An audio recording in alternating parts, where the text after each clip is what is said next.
So I got this email from a PR person and it goes, "Dear David, the wireless charging solutions of today still make you put your gadget down on some kind of pad surface. Ever wonder what it would be like to walk into your home and never think about charging your device again? Energous' WattUp technology makes this possible." Okay, wait. It almost sounds like what they're talking about is long-range charging of gadgets, kind of like over Wi-Fi. How would that be possible without like barbecuing our guts?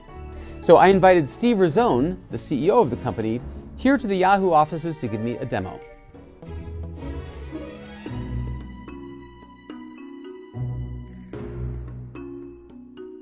You said you would come and show me a demo of something cool? Yes. What do you got? Well, this is Energous, the technology, the next generation wire-free technology that's going to fundamentally change the way the consumer charges their devices. So what we're going to show you today is our transmitter. This is our second generation transmitter.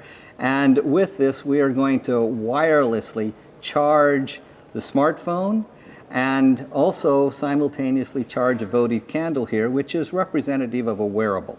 Okay, so wait, so we're gonna charge this without having to plug anything into it, right? That's correct, okay, completely untethered. All right, put the mat here so that I can put this on the mat. You don't have a mat? Where there's no mat with it, no, completely untethered. Hold that in your hand. Wait, there has to be a mat. There's no such thing as long range through the air charging. Not until now. What I'm going to do now is to instruct or to identify the smartphone here. Takes a minute to go through the cloud. As you can see, it is now charging. Currently charging. So it's sending some kind of wave. Ah, my hand! It's cooked! My hand! No. Actually, not the truth. So, all right, so how is that possible? It's not plugged in, there's no mat, there's no... It's an RF signal that is emanating from an antenna array here and is focusing a pocket of power around the device. Now I can turn that one off and I can turn on the votive candle. And it will light up, again, representative of similar power requirements for your wearable. And why aren't we worried about our intestines turning to cooked steak as we walk past that? Very good question. Let me just answer it by saying if this device is safe, then this technology is an order of magnitude safer.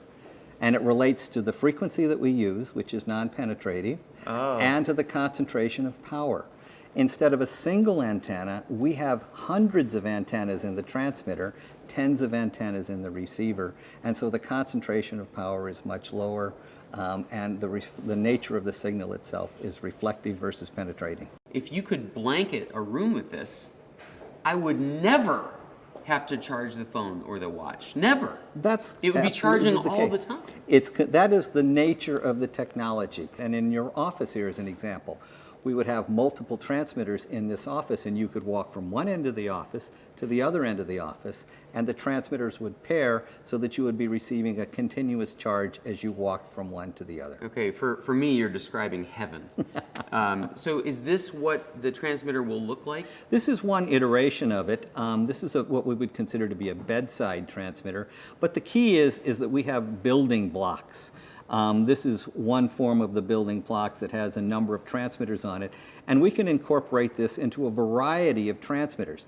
Imagine this incorporated in the bezel of a television or in the door of a refrigerator. Oh, so those become the transmitters? Those become the house. transmitter. So that when you walk into a WattUp enabled room, your device is charging. When your wife walks into the kitchen and her tablet is in her purse, it's charging. When your kids are through with their game controllers, it's charging. Again, completely eliminating the tether and going to a wire-free environment. So I noticed that on this phone, you've got a special back. Obviously, our phones would all need some kind of special case to be the receiver, right? Well, this is one iteration, but we're working with companies to actually incorporate the technology in the devices themselves. Oh. And so it's kind of building out the ecosystem. Steve says we can expect this technology to hit the market in about a year and a half. He says they're already working with 100 electronics companies and they're getting email from many more. I don't say this often, but I think we're looking at the future of technology.